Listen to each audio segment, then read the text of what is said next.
नमस्कार मेरे सनातनी परिवार, हम हिंदुस्तानी चैनल पर आप सभी का बहुत बहुत स्वागत है। मित्रों, आज हम बात करेंगे कि मनुष्य के अभिमान का परिणाम क्या होता है। क्योंकि मनुष्य में जब भी अभिमान और अहंकार बढ़ता है तो वो खुद तो नष्ट होता ही होता है, पर साथ में अपना पूरा साम्राज्य जो भी खड़ा किया हुआ है उनके बुजुर्गों द्वारा, वो भी या तो फिर उनके द्वारा भी जो भी खड़ा किया है वो सब उनके अहंकार और अभिमान के कारण सब नष्ट करते हैं वो खुद ही। शास्त्रों में बताया गया है कि मनुष्य के अंदर ही उनके शत्रु सूक्ष्म रूप से बैठे हुए हैं, और वह है काम, क्रोध, लोभ, मोह, मद और मत्सर। ये 6 शत्रु मनुष्य को पतन का कारण बनता है। मित्रों, हमें शास्त्रों से सीखना चाहिए। हमें रामायण में प्रमाण है कि रावण भयंकर अहंकारी था। अपने भाई विभीषण की बात ना सुनी और पूरी लंका गंवाई, क्योंकि अहंकार और अभिमान से सच्ची बात उनको पसंद नहीं आती है। अभिमानी व्यक्ति का सबसे पहले छूटता है वो अपनों का साथ। अपने जब सही राह दिखाते हैं तो उनको वो पसंद नहीं आता है, और अपमानित करने से अपने और बुजुर्गों की सच्ची राह दिखाने वाले उनसे छूटते जाते हैं। जैसे कि रामायण में रावण ने विभीषण को छोड़ा और महाभारत में दुर्योधन और धृतराष्ट्र ने सच्ची सलाह देने वाले विदुर जी का त्याग किया। तो इस प्रकार अहंकार और अभिमान को सच्चे लोग पसंद नहीं आते हैं और उनको त्याग देते हैं, तो फिर मुसीबत तो आनी ही है। तो इसीलिए आज हम बात इसी पे चर्चा करेंगे कि मित्रों, अहंकार इंसान को कहाँ से कहाँ गिरा देता है। तो वीडियो के अंत तक जरूर बने रहे, और अब तक हमारी चैनल हम हिंदुस्तानी चैनल को सब्सक्राइब नहीं किया है तो सब्सक्राइब कर लीजिए, ताकि आपको नई नई कुछ बातें जानने को मिले। मित्रों, मनुष्य की अच्छाइयाँ व लक्ष्मी के नाश का कारण है उनका अहंकार। दंभो दर्पो अभिमानश्च क्रोधः पारुष्यमेव च अज्ञानं चाभिजातस्य पार्थ संपदमासुरीम्।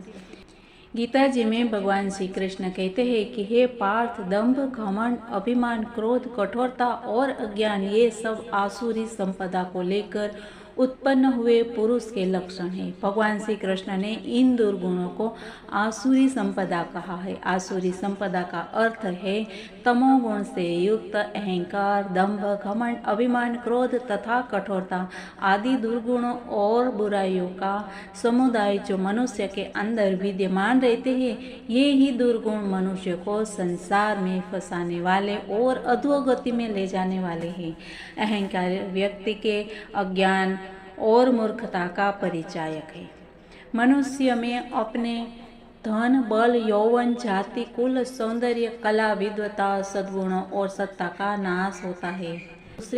दूसरों की तुलना में खुद को ऊंचा, श्रेष्ठ और पूज्य समझना, मान, बड़ाई, प्रतिष्ठा और पूजा करवाने की भावना रखना, और इन सब के प्राप्त होने पर प्रसन्न होना और दूसरों को तुच्छ समझकर उनकी अवहेलना करना, ये सब अहंकार के ही लक्षण हैं।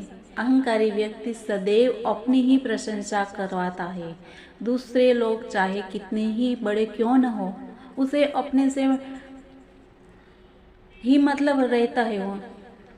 वो अहंकारी व्यक्ति के अज्ञान और मूर्खता ही दिखाता है। भगवान इन्हीं आसुरी संपदा से युक्त लोगों को अहंकार विमूढ़ता कर्ता हमिति मन्यते कहा है। अर्थात ऐसा अहंकारी मनुष्य अज्ञानवश मैं यह हूँ, मैं वो हूँ, यह तू है, यह तेरा है, मैं करता हूँ, ऐसा मानकर हर एक कार्य को अपने द्वारा किया हुआ समझता है। इसीलिए कर्म के बंधन में बंध जाता है और कर्मों का फल भोगने के लिए बार बार संसार चक्र में घूमता रहता है। यही उसके दुख का और पतन का कारण है। मनुष्य की अच्छाइयाँ वह लक्ष्मी के नाश का कारण अहंकार है। संतों का कहना है कि बकरी मैं करती है इसीलिए काटी जाती है और मैं ना कहती है इसलिए लोग उसे पालते हैं। तुलसीदास जी ने इसी बात को माया का स्वरूप बताते हुए कहा है कि मैं अरु मोर तोर में माया जे ही बस किन्हीं जीव निकाया। अर्थात मैं मेरा ही संसार में माया का स्वरूप है। गीता में कर्म, ज्ञान और भक्ति इन तीनों योगों में अहंकार को त्यागने पर विशेष जोर दिया गया है। निरंकार होने से मनुष्य को परम शांति की प्राप्ति होती है। निरंकार होने से मनुष्य को ब्रह्म की प्राप्ति होती है। निरंकार होने से मनुष्य को परम प्रेम की प्राप्ति होती है। निरंकार का अर्थ है जो अपने पराये मैं मेरापन के भेद बुद्धि से ऊपर उठकर सबके साथ अपने जैसा व्यवहार करता है। अभिमान भगवान से अलग कर देता है। भक्ति में अहंकार भक्ति को तामसी कर देता है। जो लोग यह हठ करते हैं कि हम ही सही है, ईश्वर उनको छोड़ देता है, क्योंकि भगवान को गर्व अहंकार बिल्कुल भी नहीं पचता है।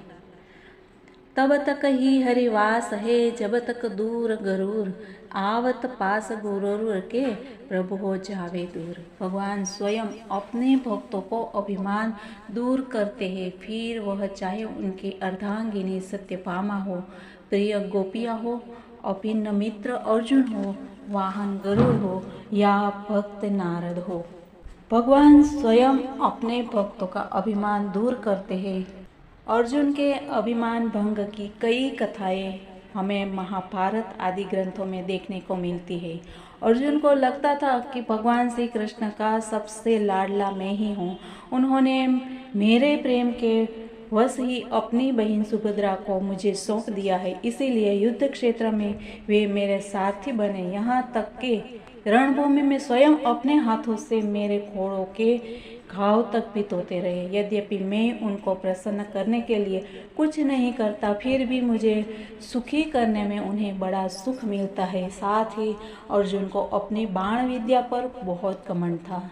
एक दिन अर्जुन ने श्री कृष्ण से कहा कि रामावतार के समय आपने समुद्र पर सेतु बनाने के लिए वानर भालुओं को बेकार में ही कष्ट दिया। आपने क्यों नहीं समुद्र के ऊपर अपने बाणों से पुल बना लिया? वानर सेना सहज ही उस पर होकर निकल जाती। प्रभु का ताड़ते प्रभु ने देर न लगाई और अभिमान की मदिरा में अर्जुन को मतवाला बना दिया है। ये श्री कृष्ण भगवान को समझ में आ गया। उन्होंने कहा कि क्या तुम अपने बाणों से समुद्र पर पुल बना सकते हो? अर्जुन के हाँ कहने पर श्री कृष्ण ने उन्हें समुद्र तट पर ले गए और बोले कि पहले तुम समुद्र के एक छोटे से अंश पर ही बाणों से पुल बनाकर दिखाओ, बाद में मैं तुम्हारे प्रश्न का उत्तर दूंगा। यह सुनकर अर्जुन ने तुरंत ही समुद्र के एक भाग पर बाणों का पुल तैयार कर दिया। तब श्री कृष्ण ने हनुमान जी का स्मरण किया और हनुमान जी तुरंत ही वहां उपस्थित हो गए। श्री कृष्ण ने हनुमान जी से कहा कि तुम इस पुल पर चलकर दिखाओ। जो आज्ञा कहकर हनुमान जी जैसे ही उस पुल पर चढ़े, वह चरमरा कर टूट गया।